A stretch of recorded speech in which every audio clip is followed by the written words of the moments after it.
Assalamualaikum warahmatullahi wabarakatuh. Innal hamdalillah nahmaduhu wa nasta'inuhu wa nastaghfiruh wa na'udzu billahi min shururi anfusina wa min sayyiati a'malina. May yahdihillahu fala mudilla lahu wa may yudlil fala hadiya lahu.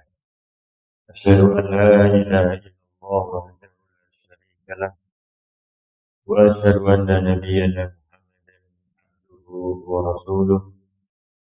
Ya ayyuhalladzina amanu Allah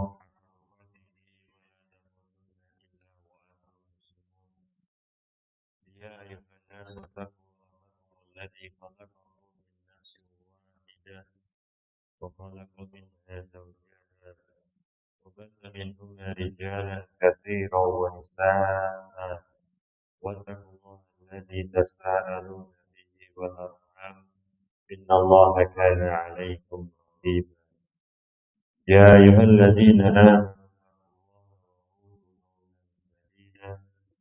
يصلح لكم أعمالكم ويغفر لكم ذنوبكم ومن يطع الله ورسوله فقد فاز فوزا عظيما فإن أصدق الحديث كتاب الله وخير الهدي هدي نبينا محمد صلى الله عليه وسلم وشر الأمور محدثاتها وكل محدثة بدعة وكل بدعة ضلالة وكل ضلالة في النار أما بعد. Segala puji bagi Allah Subhanahu wa taala.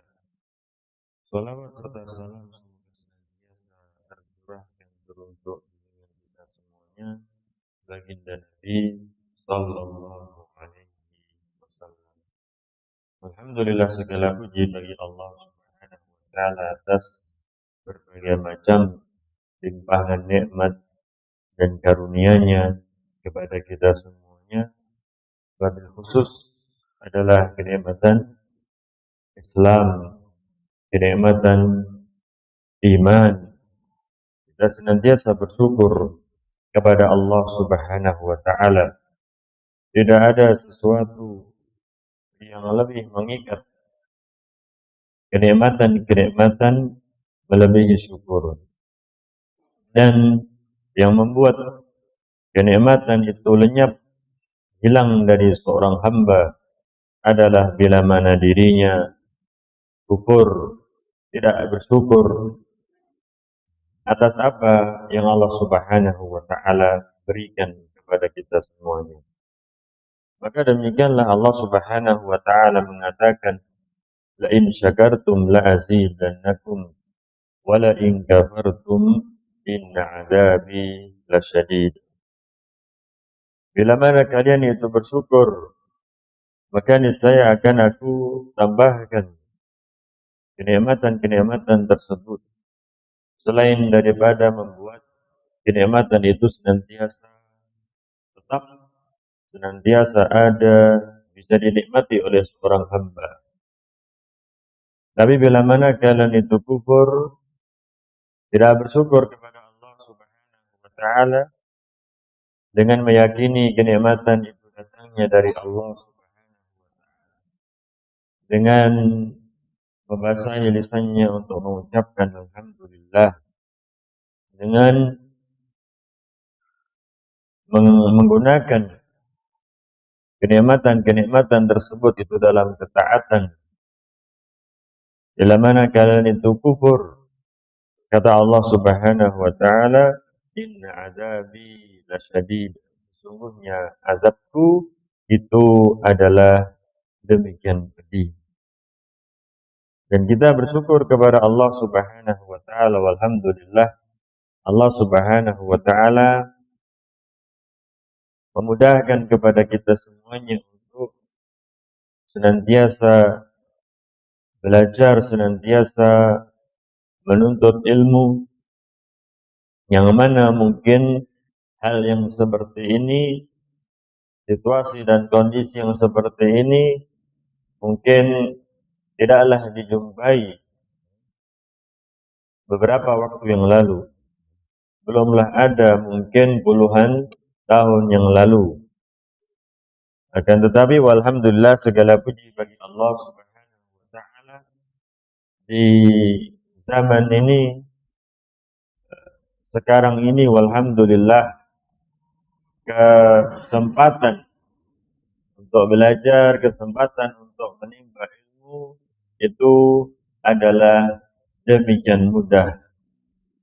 Lebih memudahkan bagi seseorang untuk mengamalkan apa yang dikatakan oleh Rasulullah sallallahu alaihi wasallam, talabul ilmi fariidatun ala kulli muslim. Bahwasanya menuntut ilmu itu adalah kewajiban atas setiap muslim. Dan mungkin telah kita jelaskan, ada wajib aini, ada wajib kifayah.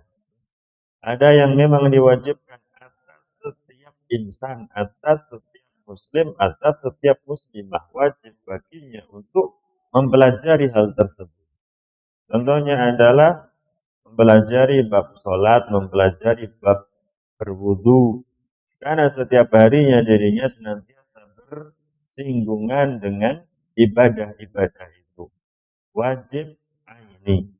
Akan tetapi juga banyak yang mana kewajiban itu sifatnya adalah kifayah, fardu kifayah. Bila mana sebagian itu sudah menunaikan, maka yang lainnya tidaklah berdosa.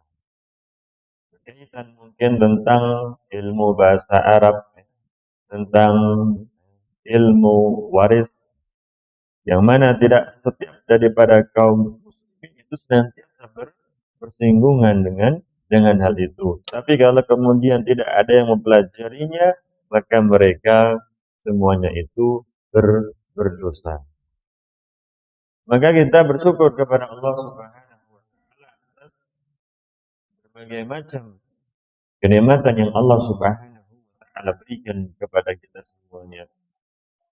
Dan Nabi sallallahu alaihi wasallam mengatakan, nikmatani makunun fihi ma katsirun minan nas, as-sihhatu wal faragh. Dua nikmat, yang mana dua nikmat itu banyak daripada manusia yang tidak menyadarinya, tidak memberikan harga yang sepantasnya, menganggap itu adalah sesuatu yang remeh, sesuatu yang kecil, padahal itu adalah sesuatu yang demikian besar, sesuatu yang demikian mahal, yaitu as-sihhatu wal faragh, yaitu nikmat kesehatan dan nikmat waktu luang. Kesehatan dan waktu luang. Akan tetapi banyak daripada manusia yang tidak memberikan harga yang sepantasnya untuk kedua nikmat tersebut. Maka kita bersyukur kepada Allah Subhanahu wa taala, kita senantiasa diingatkan. Bahkan kita mendengar innal hamdalillah, sesungguhnya segala puji itu adalah milik Allah Subhanahu wa taala. Ibu-ibu dan saudari-saudari kaum muslimin dirahmati oleh Allah Subhanahu wa taala, kita lanjutkan pembahasan berkaitan tentang kitab Tanbihat ala Ahkam Takhtassu bil Mu'minat. Hukum-hukum khusus berkenaan dengan kaum mukminat, kaum perempuan. Dan pembahasannya di Al-Fasl Ar-Rabi', pasal yang keempat. Ahkam takhtassu bil libasi wal hijab. Hukum-hukum seputar pakaian dan hijab. Bagian pakaian telah kita pelajari bersama, dan sekarang kita masuki bagian al-hijab. Berkata Fadilatul Syekh Saleh Al-Fauzan hafizahullah ta'ala, beliau mengatakan, Al-hijabu ma'nahu an tastural mar'atu badana. Hijab itu maknanya apa? Hijab itu adalah seorang perempuan menutupi tubuhnya. Anir rijal alladzina laisu min maharimiha. Dari kaum laki-laki yang mana mereka itu bukanlah mahramnya. Itu makna daripada hijab, berhijab. Seorang perempuan menutupi tubuhnya dari laki-laki yang mana mereka itu bukanlah mahram.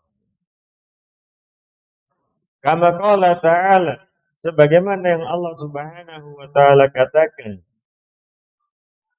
wala yubdina zinatahunna illa ma dhahara minha. Dan tidaklah kemudian menampakkan diri seorang perempuan itu sendirilah yang tahu. Tidak ada yang mengetahuinya. Orang-orang di sekitarnya tidaklah mengetahui. Wala yubdina zinatahun. Tidaklah dirinya itu menampakkan perhiasannya, menampakkan auratnya. Seorang perempuan itu sendirilah yang tahu. Sengaja atau tidak sengaja. Auratnya itu terlihat. Seorang perempuan itu sendirilah yang tahu. Maksudnya apa? Niatannya apa ketika dirinya itu berada di depan cermin. Wala yubdina zinatah. Tidak berniat untuk kemudian menampakkan auratnya. Illa ma dhahara minha. Kecuali apa yang memang biasa terlihat darinya. Ada yang memaknai yang biasa terlihat darinya itu adalah pakaiannya. Yaitulah pakaiannya, pakaian seorang perempuan. Ada yang memaknai apa yang biasa terlihat itu adalah wajah dan kedua telapak tangannya. Wal yadribna bi umurihinna ala juyubihin. Maka hendaknya mereka itu menutupkan kain kerudung di atas dada-dada mereka. Wala yubdina zinatahun. Dan tidaklah mereka itu menampakkan perhiasan. Illa libu'ulatihin. Kecuali bagi suami-suami mereka. Au abaihin. Atau ayah-ayah mereka. Au abai bu'ulatihin. Atau ayah daripada suami mereka. Au abnaihin. Atau anak-anak mereka. Au abnai bu'ulatihin. Atau anak-anak daripada suami mereka. Au ikhwanihin. Atau saudara-saudara mereka. Au bani ikhwanihinna. Au bani akhwatihinna. Atau anak laki-laki dari saudara-saudara mereka.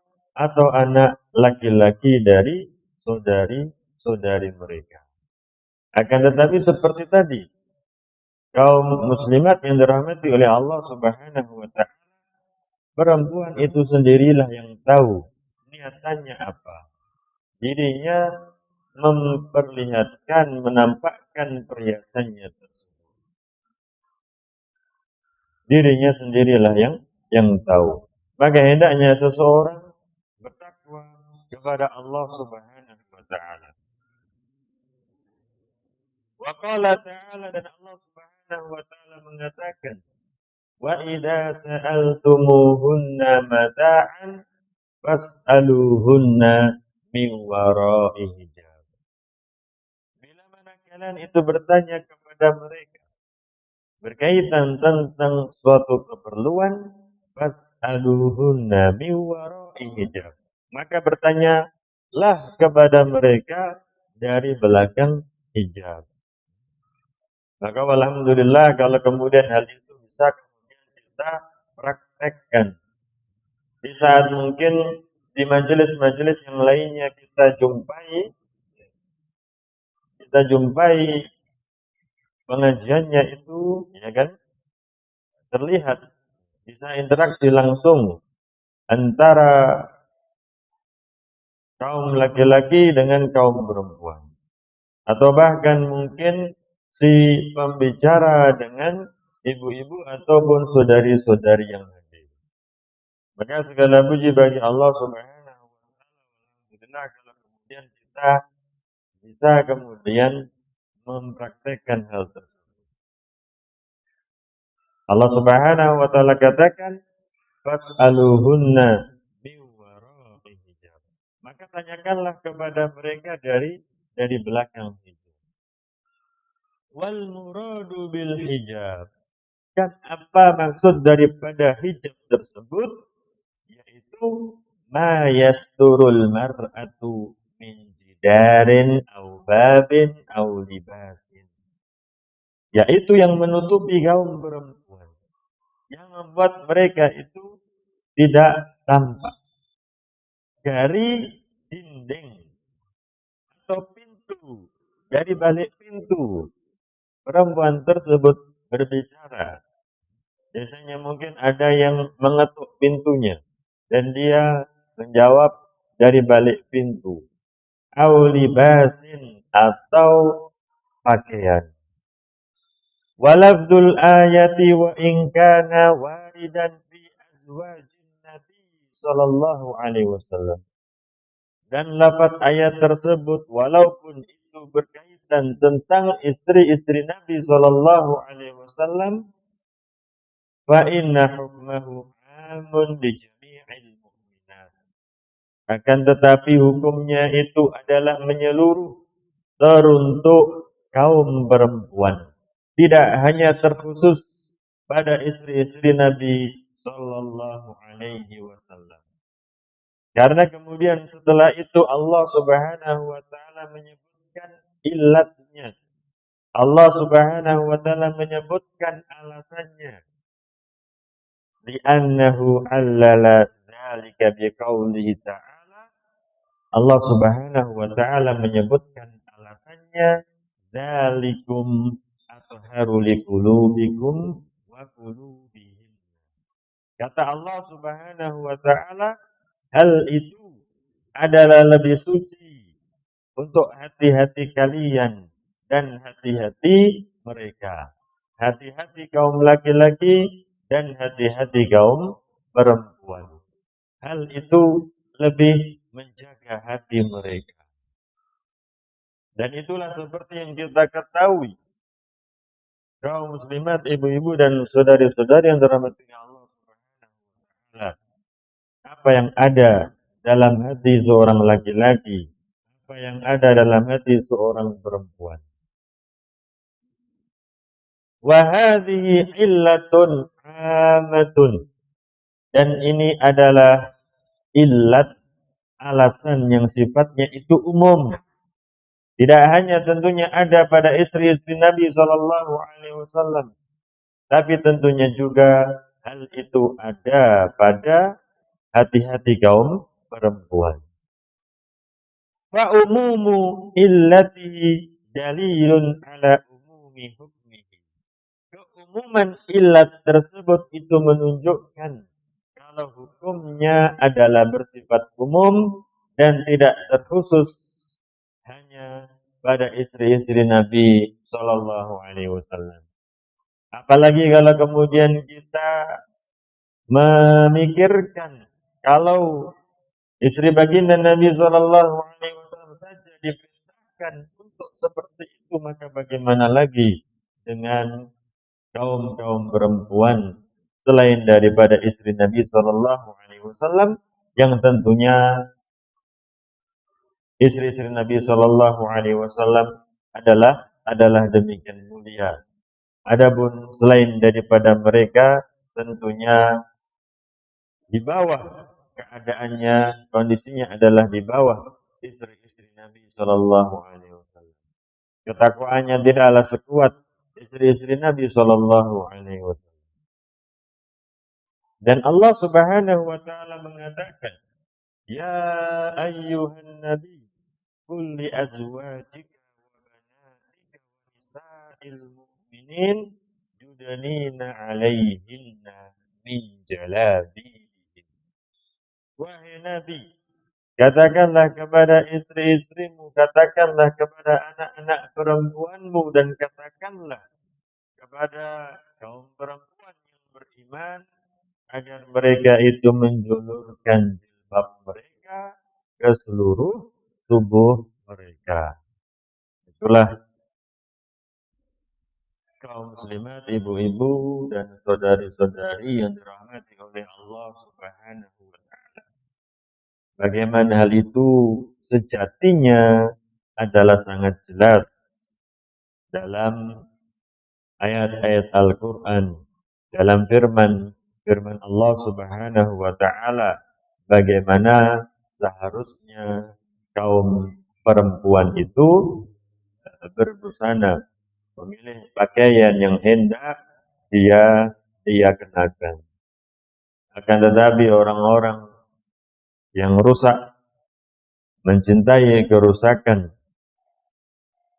berharap agar orang-orang itu rusak seperti dirinya. Maka Allah Subhanahu wa taala katakan, wa yuridul ladzina yattabi'una syahawat an tamilu mailan 'azim. Dan orang-orang yang mengikuti syahwat, mereka itu berkeinginan agar kalian itu melenceng, agar kalian itu menyimpang sejauh-jauhnya. Wa na'udzubillahi min dzalik. Karena senantiasa saja mungkin kita dapatkan komentar-komentar yang miring, ya, komentar-komentar yang sinis, ucapan-ucapan yang buruk berkaitan tentang busana pakaian seorang muslimah, atau berkaitan tentang hijab yang syar'i. Ada ucapan-ucapan yang tidak sepantasnya, padahal kalau kita membaca ayat-ayatnya adalah demikian jelas adanya.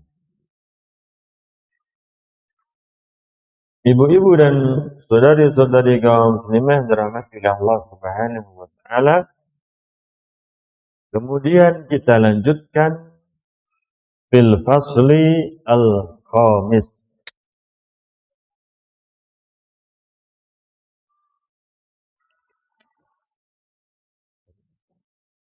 yaitu pasal yang kelima.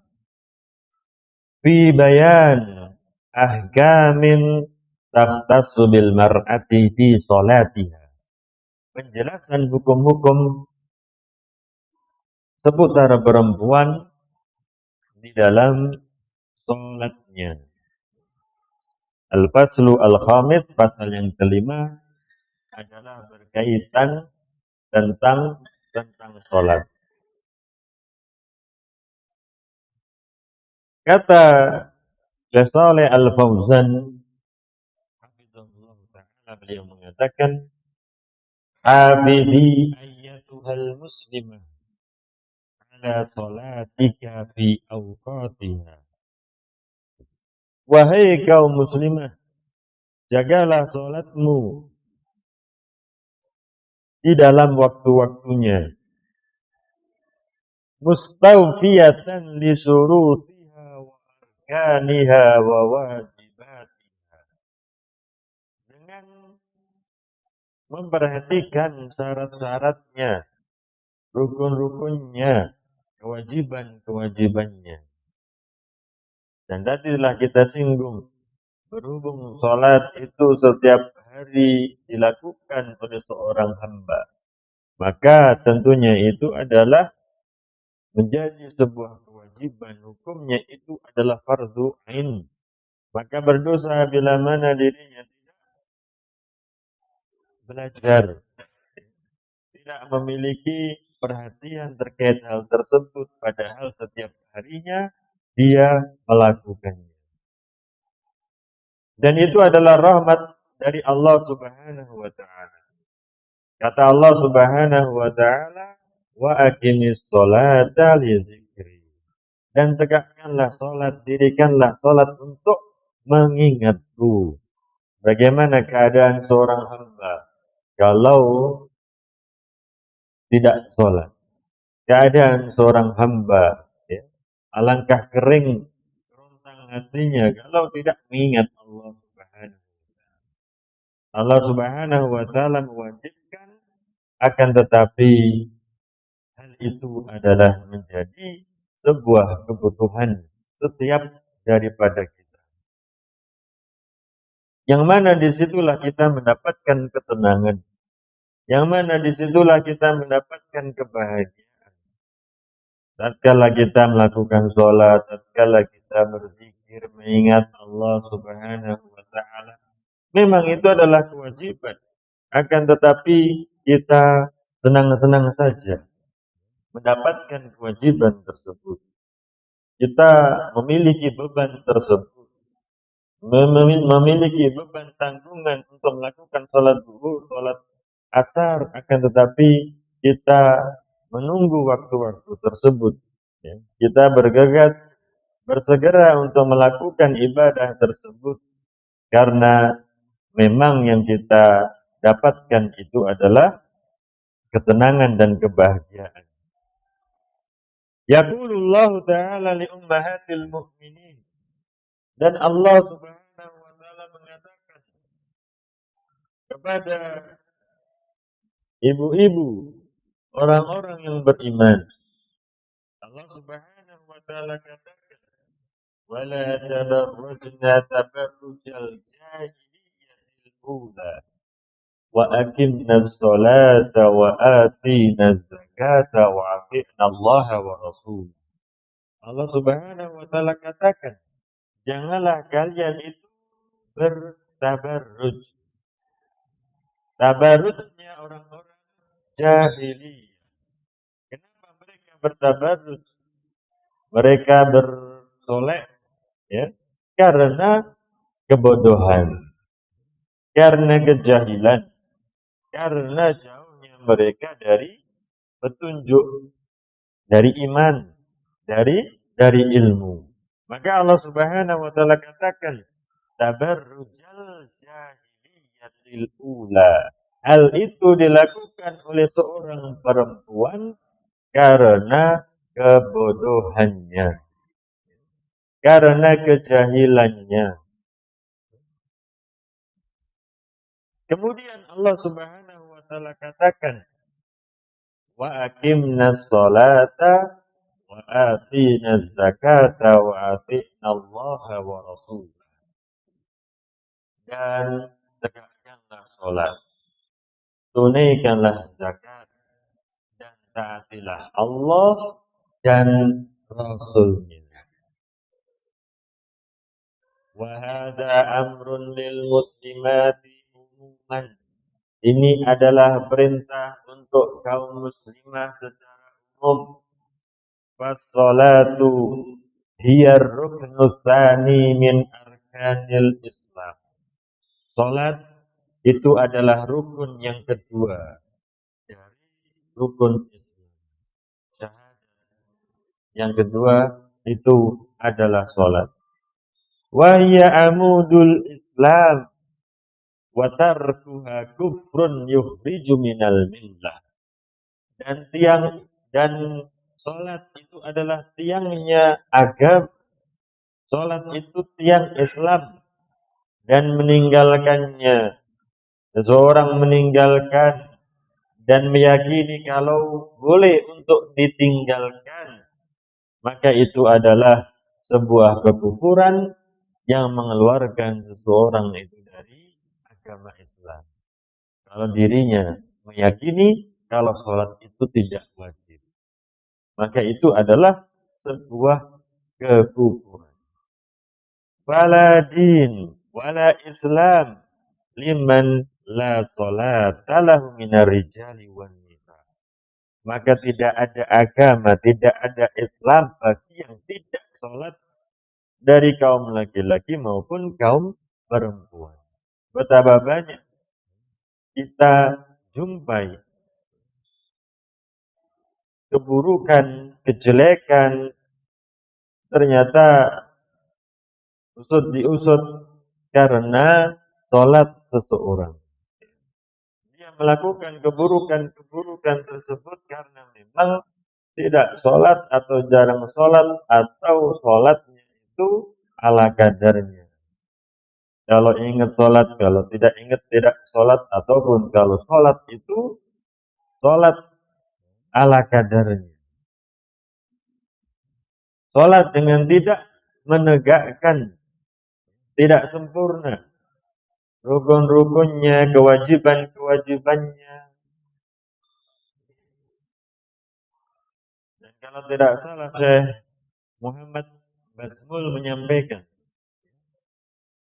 terjadi banyak masalah keluarga yang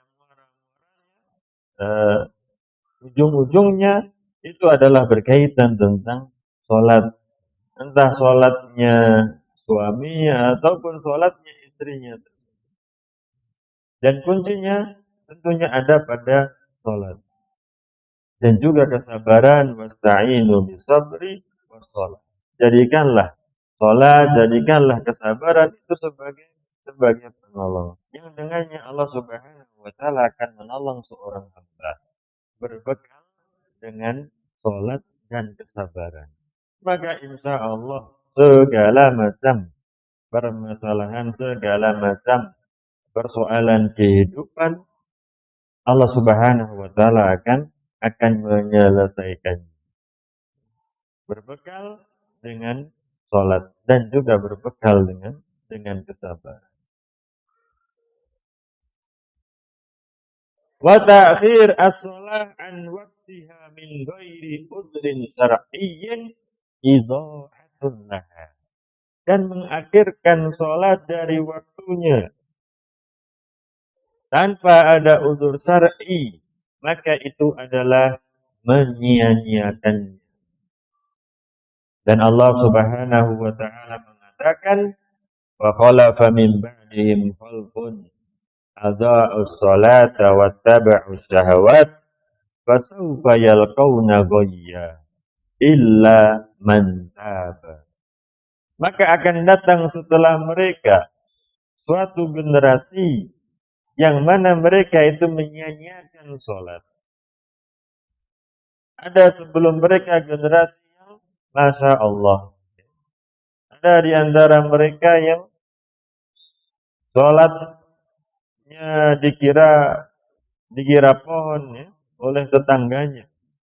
Ada yang tidak pernah melihat leher temannya karena senantiasa berada di saf terdepan puluhan tahun. Akan tetapi setelah mereka ada generasi yang mana mereka itu menyia-nyiakan sholat. Mereka mengikuti syahwat dan mereka akan menjumpai ghayya. Mereka akan menjumpai kerugian yang besar kecuali orang-orang yang bertaubat. Maka ibu-ibu dan saudari-saudari kaum muslimin dirahmati oleh Allah Subhanahu wa Ta'ala, yang kita tekankan dalam diri kita, yang kita sampaikan kepada keluarga kita, kepada anak-anak kita, agar mereka perhatian terkait sholat. Agar mereka memiliki perhatian terkait sholat. Dan sekarang alhamdulillah kita sering melihat di tempat kerja itu banyak tulisan, utamakan sholat dan keselamatan kerja. Banyak. Sekarang alhamdulillah banyak yang belajar, banyak yang menuntut ilmu. Banyak yang kemudian kantor-kantor, ya pokoknya kalau waktu sholat sudah rapat ditinggalkan, pekerjaan itu ditinggalkan, harus sholat. Setelah mungkin beberapa waktu yang lalu, banyak juga yang tidak perhatian terkait sholat. Yang penting bekerja, yang penting tugas kamu selesai sholat nomor sekian wa na'udzu. Tapi kemudian banyak yang sadar kalau perusahaan PT tersebut akan maju kalau mereka itu taat beribadah kepada Allah Subhanahu wa Ta'ala. bagaimana mereka akan memimpikan kemajuan perusahaannya kalau kemudian mereka tidak perhatian berkaitan tentang sholat tersebut, tentang agama. Ya. Wa na'udzubillah min dzalik. Tapi yang kita saksikan ya, adalah sesuatu yang menggembirakan di banyak tempat, di banyak perusahaan. Mereka memiliki perhatian yang penuh terkait sholat. Utamakan sholat dan keselamatan kerja. Kecuali memang mungkin bidang-bidang yang tidak bisa untuk ditinggalkan. Seperti keamanan, bidang-bidang yang tidak bisa untuk ditinggalkan. Menjaga listrik, ada yang standby ya, menjaga listrik yang tidak bisa untuk ditinggalkan. Tapi yang lain yang bisa ditinggalkan mereka pergi ke musola atau pergi ke masjid. Karena memang demikianlah insya Allah Allah Subhanahu wa taala akan memberikan keberkahan. Allah Subhanahu wa taala akan memberikan keberkahan. Maka kita walhamdulillah banyak ya, perusahaan yang memikirkan hal tersebut. Banyak kita jumpai mungkin pengajian atau apa ya, pengajian rutin bahkan di Pertamina dan lain sebagainya. Karena mereka sadar, mereka tahu kalau dekat dengan Allah Subhanahu wa taala itu akan memberikan keberkahan. Ada ladang minyak, kilang minyak yang diperkirakan dalam beberapa tahun akan habis, tapi ternyata lebih daripada itu masih bisa disedot minyaknya. Maka akhirnya kemudian mereka sadar, mereka melakukan rangkaian acara-acara, kegiatan-kegiatan keagamaan. Entah itu belajar, entah itu ya, pengajian, dan yang lain sebagainya. Wa qad dzakara Al-Hafidz Ibnu Katsir fi tafsirihi. Dan Al-Hafidz Ibnu Katsir menyebutkan di dalam tafsirnya jam'in min a'immatil mufassirin, dari para imam ahli tafsir, anna makna idha'atis shalah idha'atu mawaqiti. Makna menyanyiakan salat itu adalah menyia-nyiakan waktunya, bi an tusalla ba'dama yakhruju waqtuha. Dia kerjakan salat padahal waktunya sudahlah keluar, padahal waktunya itu sudahlah selesai. Wa fassara al-ghay alladhi yalqawnahu bi annahu al-khasar. Dan beliau menafsirkan mereka bakalan akan menjumpai goi. Al-goi itu adalah kerugian. Ternyata tidak malah beruntung. Menunda-nunda sholat ternyata tidaklah malah membuat mereka itu beruntung. Mumpung lagi rame-ramenya, akhirnya kemudian padahal itu adalah waktu sholat, toko tersebut masihlah buka. Perusahaan tersebut, para pegawainya masihlah bekerja. Tentunya ternyata hal itu tidak membuat mereka semakin beruntung, akan tetapi wa na'udzubillah yang dijumpai itu adalah kerugian. Yang didapatkan mereka itu adalah kerugian. Wa fusira bi annahu wadin fi jahannam. Dan ditafsirkan pula kalau mereka bakalan akan menjumpai goi. Al-goi itu adalah lembah di jahannam. Wa na'udzubillahi min dzalik. Maka demikianlah ibu-ibu dan saudari-saudari kaum muslimin dirahmati oleh Allah Subhanahu wa taala, wabil khusus seorang ibu yang lebih banyak waktunya dirinya itu bersama dengan anaknya, maka hendaknya dirinya tidak bosan, dirinya bersabar menasihati anaknya untuk menjaga sholatnya. Pertanyaan yang dia tanyakan kepada anaknya terlebih dahulu itu adalah apakah sudah sholat. Ya. Daripada pertanyaan apakah sudah sudah makan atau sudah tidur, apakah sudah sholat?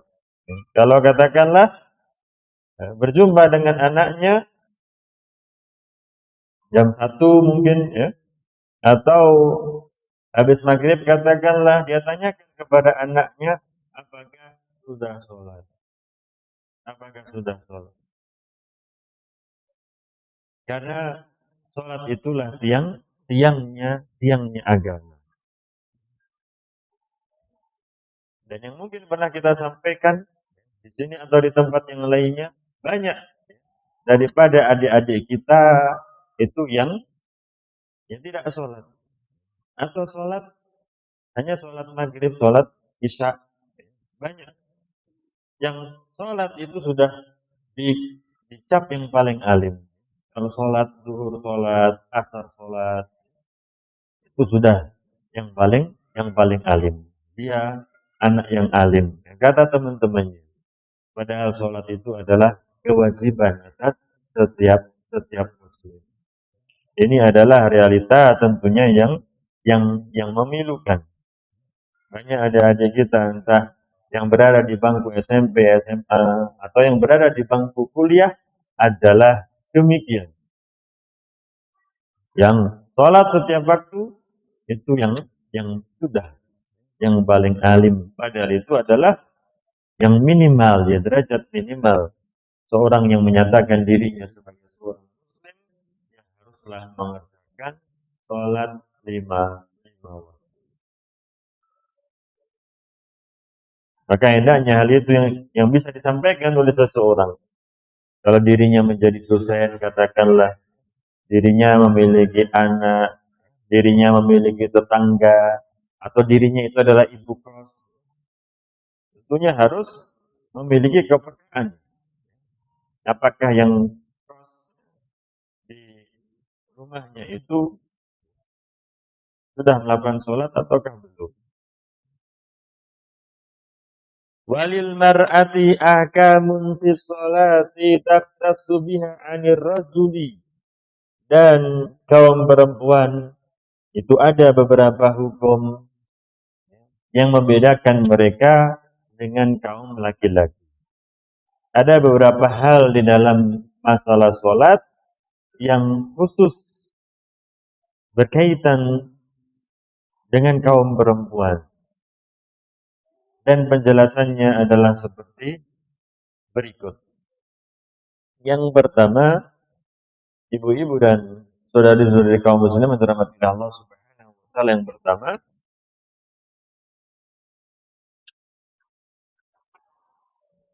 laisa 'alal mar'ati adzanun wala iqamatun. Tidak ada atas kaum perempuan itu azan dan tidak pula iqamah.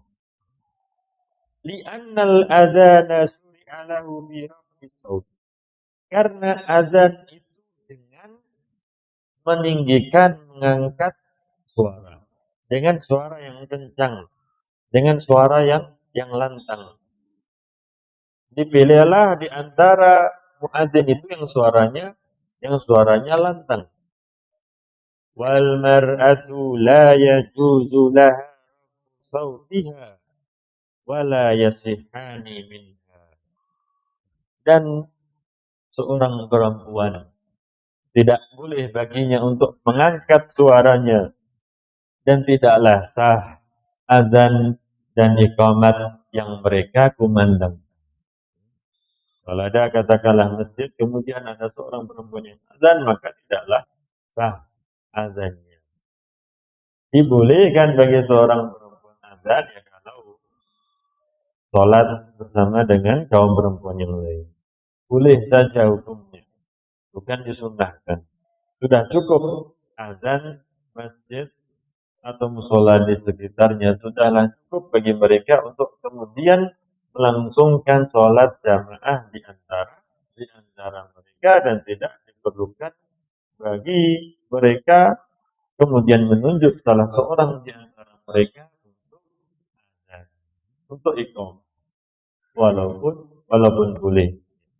Tapi kalau kemudian dirinya azan di masjid jami', masjid yang datang kaum laki-laki dan kaum perempuan, maka hal itu tidaklah diperbolehkan dan tidaklah sah azan yang dia kumandangkan untuk memanggil jamaah.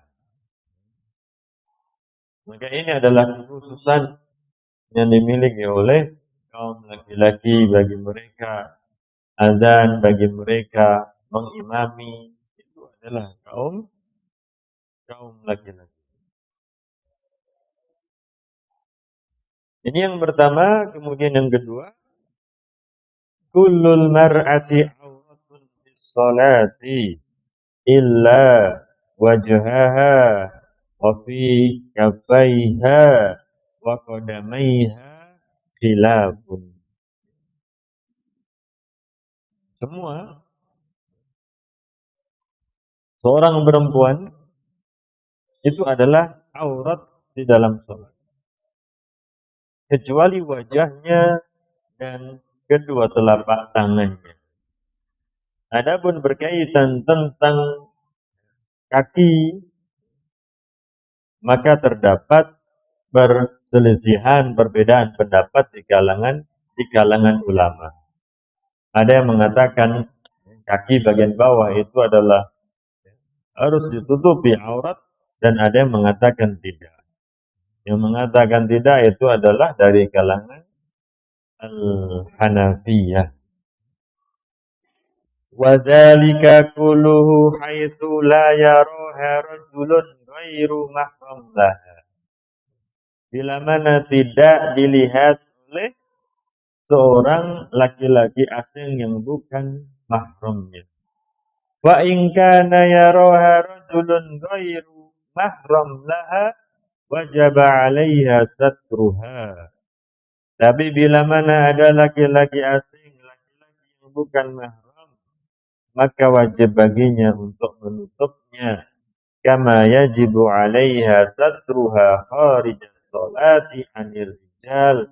Sebagaimana hal itu juga menjadi sebuah kewajiban di luar sholat.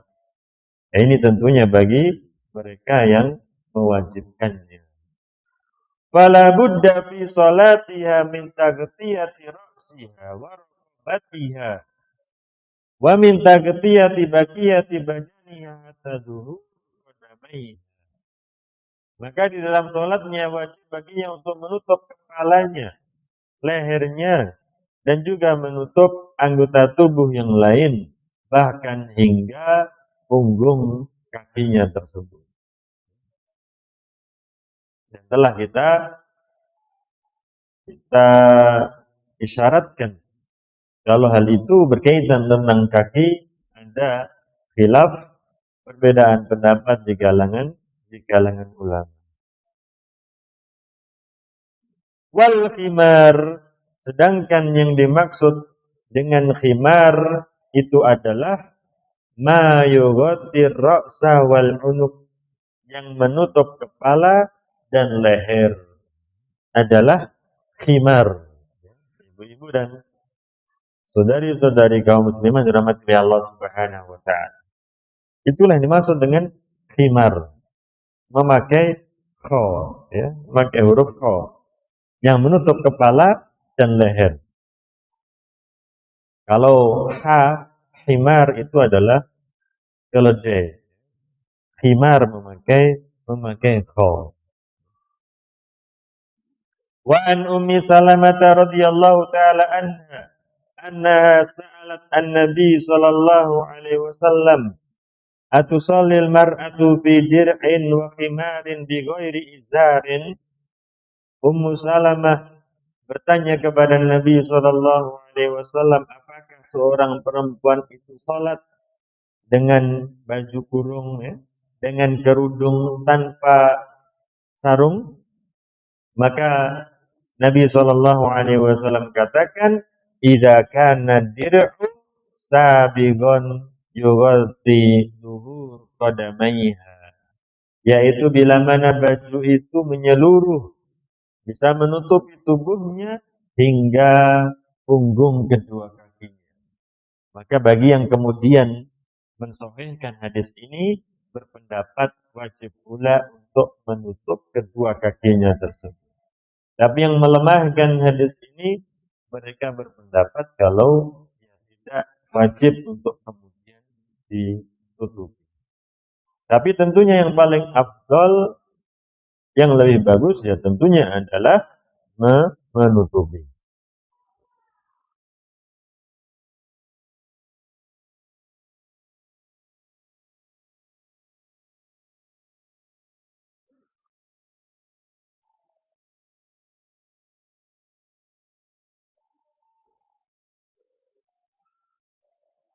Kemudian ibu-ibu dan saudari-saudari kaum muslimah yang dirahmati Allah Subhanahu wa taala, itu tadi yang kedua.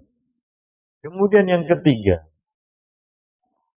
Yang ketiga disebutkan di dalam Al-Mughni yang menjadi kitab rujukan di kalangan yang bermadzhab Hambali, annal mar'ata tajma'u nafsaha birruku'i wasujudi badalan minat tajafi. Seorang perempuan itu merapatkan tubuhnya ketika rukuk, ketika sujud daripada merenggangkan. Kalau laki-laki merenggangkan, ketika sujud merenggangkan kedua tangannya. Berbeda dengan kaum perempuan. Waqala An-Nawawi, berkata Al-Imam An-Nawawi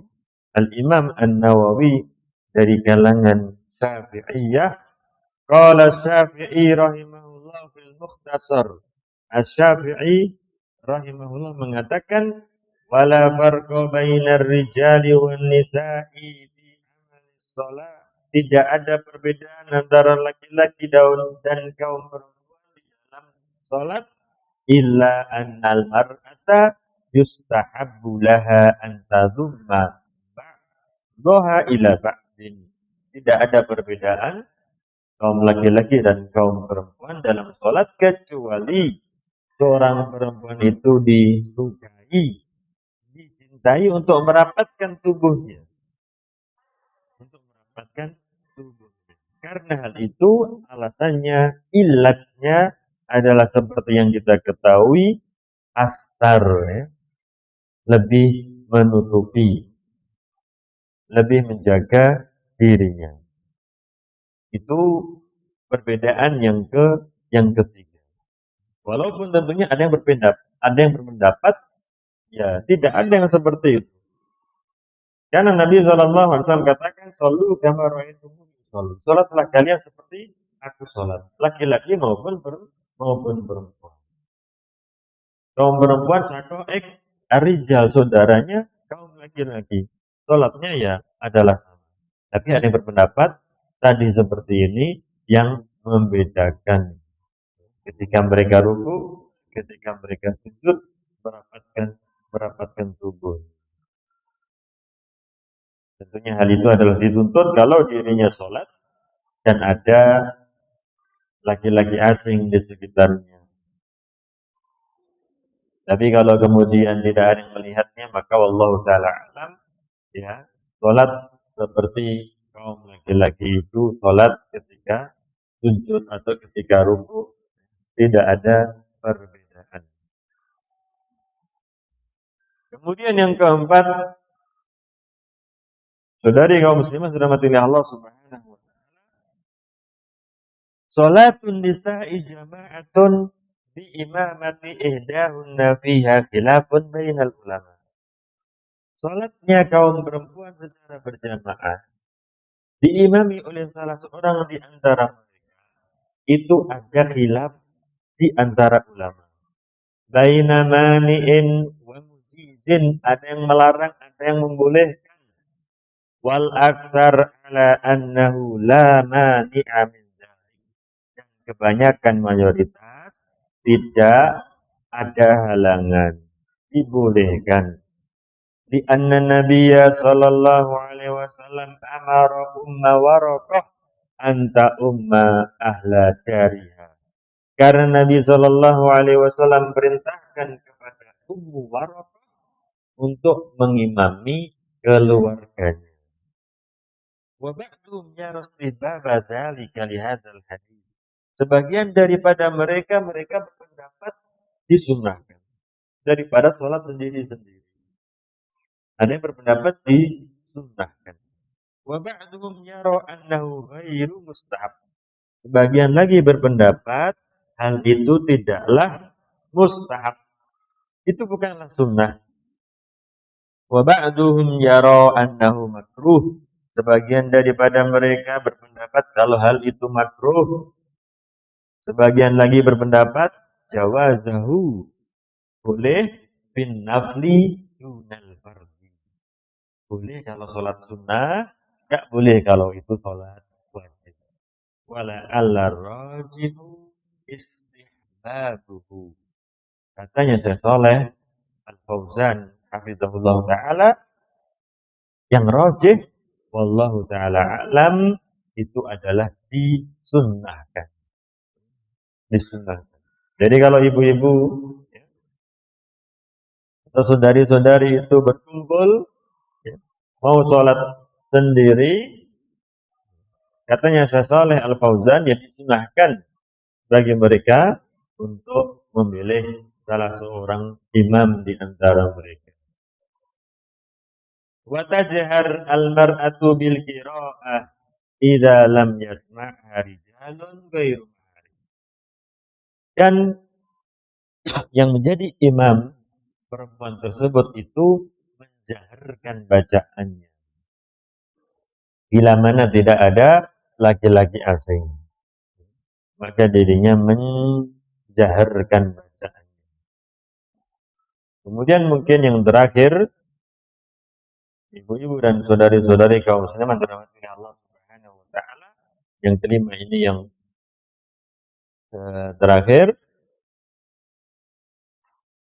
yang mungkin bisa kita sampaikan di kesempatan yang berbahagia ini, yaitu yubahu lin nisa'i al-khuruj minal buyut lis-sholati ma'ar rijal bil masajid. Dibolehkan bagi kaum perempuan itu untuk keluar rumah untuk melakukan sholat bersama jamaah bersama tetangga-tetangganya di masjid. Dibolehkan wa sholatuhunna fi buyutihinna khairun lahunna. Akan tetapi sholatnya mereka di rumah-rumah mereka itu adalah lebih baik untuk mereka. Dan Nabi SAW katakan, la tamna'u ima Allahi masajidallahi. Janganlah kalian mencegah, janganlah kalian melarang wanita-wanita itu dari mendatangi masjid Allah Subhanahu wa taala. Dan Nabi SAW mengatakan, la tamna'u an-nisa an yahrujna ilal masajid wa buyutuhunna khairun lahunna.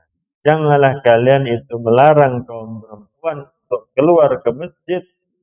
Janganlah kalian melarangnya, dan rumah-rumah mereka itu adalah lebih baik untuk mereka. Tidak boleh untuk kemudian melarang, ya. Kalau katakanlah, ya, ada daripada saudaranya yang hendak pergi ke masjid, akan tetapi rumah-rumah mereka itu adalah lebih baik untuk mereka. Fabaqa'uhunna fil buyut. Mereka itu tetap di rumah, ya. Seperti kata Allah Subhanahu wa taala, wa qarna fi buyutikunna. Menetaplah kalian wahai kaum perempuan di rumah-rumah kalian. Mereka tinggal menetap di rumah.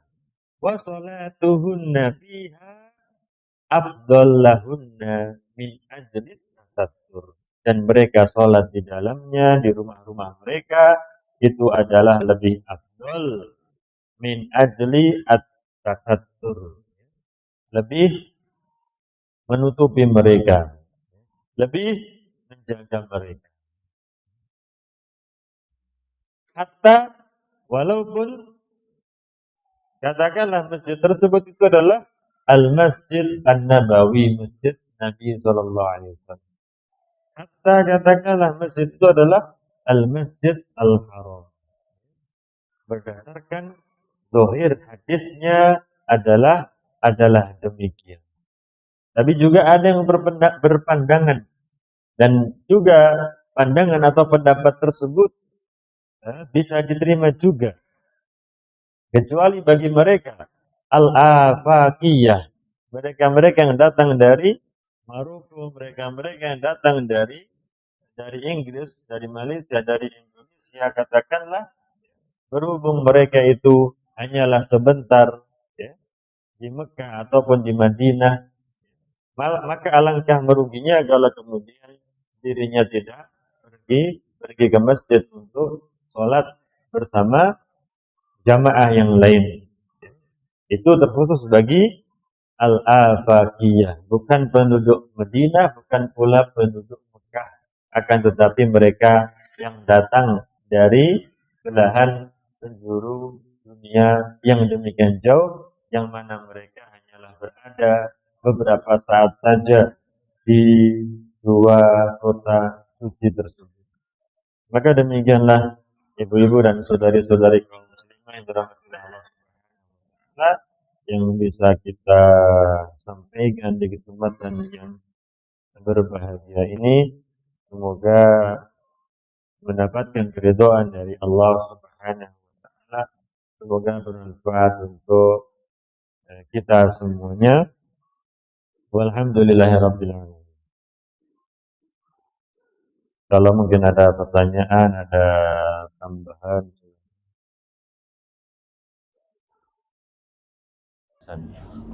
Semoga apa yang bisa kita sampaikan di kesempatan yang mulia ini bermanfaat untuk diri kami pribadi dan juga untuk jamaah sekalian. Semoga Allah Subhanahu wa taala senantiasa memberikan kepada kita semuanya keistiqomahan. Jazakumullahu khairan wa barakallahu fikum. Wa sallallahu wasallam ala nabiyyina Muhammad. Subhanakallahumma bihamdika asyhadu an la ilaha illa anta astaghfiruka wa atubu ilaik. Wassalamualaikum warahmatullahi wabarakatuh.